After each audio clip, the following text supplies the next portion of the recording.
పెద్దపల్లి కాటారం రోడ్లో గల సోమన్పల్లి బ్రిడ్జి పైన ఉన్నాం మనం. సోమన్పల్లి బ్రిడ్జు పివి నరసింహరావు గారు ఇక్కడ ఎమ్మెల్యేగా ఉన్నప్పుడు పూర్తి చేయడం జరిగింది. పివి నరసింహరావు తదనంతరం తండ్రి కొడుకుల హయాంలో ఒక్క బ్రిడ్జి కూడా కాలేదు. బీఆర్ఎస్ ప్రభుత్వం కేసీఆర్ గారి నాయకత్వంలో నేను ఎమ్మెల్యే అయిన తర్వాత పెద్ద బ్రిడ్జిలు 2 ఖమ్మంపల్లి ఓడేడు బ్రిడ్జిలను మంజూరు చేయించి ఖమ్మంపల్లి పూర్తి చేయడం జరిగింది. ఓడేడు మధ్యలో ఆగి ఉన్నది. మేము అనేక సార్లు తండ్రి కొడుకుల పాలనలో ఒక బ్రిడ్జి కూడా కాలేదంటే ఏదో పేరు కోసం చూపించుకోవడానికి కోసం 300 కోట్ల రూపాయలను తన కులానికి సంబంధించినటువంటి వ్యక్తుల భూముల రియల్ ఎస్టేట్ దందా కోసం 300 కోట్ల రూపాయలను వృధా చేస్తూ ఉన్నాడు మంత్రి ఎమ్మెల్యే. ఆ 300 కోట్ల రూపాయల బ్రిడ్జు అయితేనేమో ఆరెంద దగ్గర కావాలి, లేదా సోమన్పల్లి దగ్గర ఇంకొక బ్రిడ్జి కావాలి. 2 బ్రిడ్జిలు అయితే చాలా అద్భుతంగా ఉంటుంది. ఇవాళ సోమన్పల్లి బ్రిడ్జు ఈ ఎమ్మెల్యే మంత్రి అయి ఉన్నాడు, 16 నెలలైంది. 16 నెలల్లో ఈ బ్రిడ్జు చాలా దయనీయమైన స్థితికి దిగజారిపోయింది.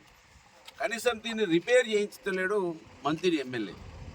అంటే మీకు మంత్రి పదవి వస్తే ప్రజలు మీ మంత్రి పదవిని చూసి మురిసిపోవాలి తప్ప మీరు మీ నువ్వు జోకర్ని దింపుతా ఉన్నావు. ఈ నియోజకవర్గంలో నీకు ఓట్లేస్తే నువ్వు పని చేయవు, అందుబాటులో ఉండవు.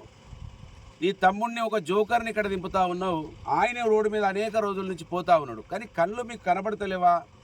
అంటే ప్రజలంటే ఇంత చులకననా?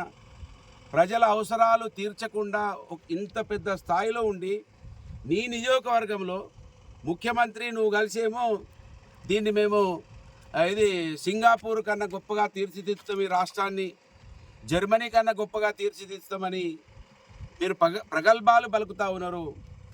ఏఐని తీసుకొస్తున్నాం, ఏఐ ద్వారా అనేక మార్పులు వస్తాయి అంటున్నారు. నీ ఏఐయో, నీ జర్మనో, నీ సింగపూర్ దేవుడెరుగు.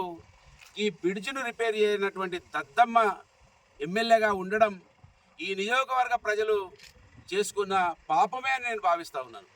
ఎందుకంటే ప్రజల ఓట్లతో ఒక మంత్రి పదవి వస్తే ప్రజలకు అనేక రకాల ఉపయోగాలు జరుగుతూ ఉంటాయి, కానీ ఇక్కడ ఉపయోగం లేదు. చీకటిలో నెట్టివేయబడతా ఉన్నది ఈ నియోజకవర్గం. ఈ బ్రిడ్జికేమో రిపేర్ లేవు.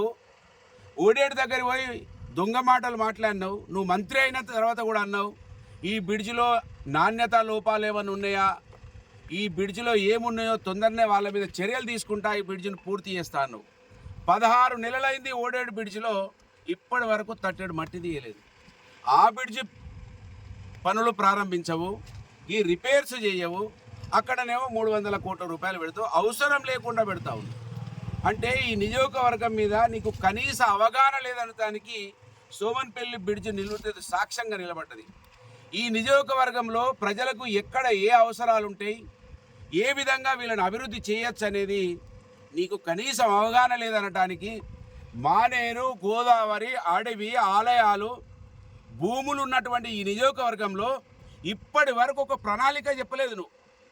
రాబోని కాలంలో 5 సంవత్సరాల నీ పూర్తి సమయంలో ఈ నియోజకవర్గంలో ఈ విధంగా పనిచేస్తా, ఈ విధంగా ఉద్యోగ అవకాశాలు కల్పిస్తా, ఈ విధంగా ఇక్కడ ఇండస్ట్రీస్ తీసుకొస్తా, కంపెనీలు తీసుకొస్తా అని చెప్పలేదు.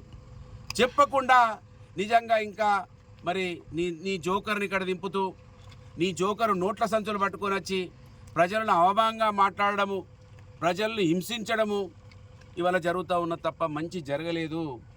ఈ సోమన్పల్లి బ్రిడ్జు దాదాపు 25 రోజులు అవుతున్నది. పేపరోళ్ళు రాస్తున్నారు, టీవీలోళ్ళు చూపిస్తున్నారు, అయినా నీకు కనికరం వస్తలేదు. ఇది ఇవాళ నిన్ను సిపాయని కొంతమంది చాలా తెలివికల్లోడని చదువుకున్న ఆయనని మాట్లాడేటువంటి తెలివి తక్కువ దద్దమ్మలు ఆలోచించాలే. నువ్వెంత అసమర్థునివో, ఎంత ఈ నియోజకవర్గ ప్రజలని గొర్రెల్లాగా మేకల్లాగా చూస్తున్నావు అనే దానికి ఇవాళ సోమన్పల్లి బ్రిడ్జి సాక్ష్యంగా నిలబడ్డది. ఇప్పటికైనా కళ్ళు తెరువు మంత్రి ఎమ్మెల్యే, ప్రజల కోసం ఆలోచించు. ఎప్పటికీ నోట్లతోటే ఓట్లు రావు. ఏమైనా నోట్లు తీసుకొని వచ్చి ఓట్లు వేయించుకొని పోతానే నీ అహంకారం ఖచ్చితంగా మంత్రి నియోజకవర్గ ప్రజలు తీస్తారు, నీ మెడలు వంచుతారు. అది ఖచ్చితంగా జరుగుతుంది. ప్రజాస్వామ్యం గొప్పది. విర్రవీగిన వాళ్ళు, ప్రజలను పట్టించుకోని వాళ్ళు, మట్టి కరిచిన దాఖలాలు అనేకం ఉన్నాయి. నిజంగా సోమన్పల్లి బ్రిడ్జిని చూస్తే కడుపు తరకపోతే ఎడ్ల బండ్లు ఇక్కడ ఎడ్లు ఉరికిపోతున్నాయి. ఎడ్లు కనీసం ఇక్కడ దాటడానికి సాహసం చేయడం లేదు. వ్యవసాయానికి సంబంధించినటువంటి పరికరాలు తీసుకుపోవడానికి రైతులకు ఇబ్బంది అవుతున్నది. వాహనాలు నడుస్తలేవు. రాత్రులు అయితే ఇక్కడ గంటల తరబడి వాహనాలు ఆగిపోతూ ఉన్నాయి. ఇప్పటికైనా మంత్రిని ఎమ్మెల్యే కళ్ళు తెరవాలే. నీ పైసల అహంకారం, వచ్చేసారి 5,000 రూపాయలు ఓటు కొనుక్కుంటాను నీ అహంకారం, ఇది చెల్లనీరదనే విషయాన్ని గుర్తు చేస్తున్నా. కనీసం సిగ్గుతో తల వంచుకోవాలి. ఇప్పటికైనా ఈ నియోజకవర్గంలో ఈ మంత్రి, ఇక్కడ సోమన్పల్లిలో ఉన్న కాంగ్రెస్ పార్టీ వాళ్ళు కావచ్చు, ఇక్కడ మలార్ మండలంలో ఉన్న కాంగ్రెస్ పార్టీ వాళ్ళు కావచ్చు, ఆలోచించండి. మీ ఎమ్మెల్యేకి చూపించండి. ఇవి ఆయనంటే అద్దాల నల్ల అద్దాలు పెట్టుకొని కార్లలో పోతా ఉన్నాడు. మీరు తెల్ల అద్దాలు పెట్టుకొని పోతా ఉన్నారు కదా. మీరన్నా ఆయన దృష్టికి తీసుకురావాలని నేను ఈ స్థానికంగా ఉన్న కాంగ్రెస్ నాయకుల్ని కూడా విజ్ఞప్తి చేస్తున్నా. అవమానంతో తల వంచుకోవాలి ఎమ్మెల్యే.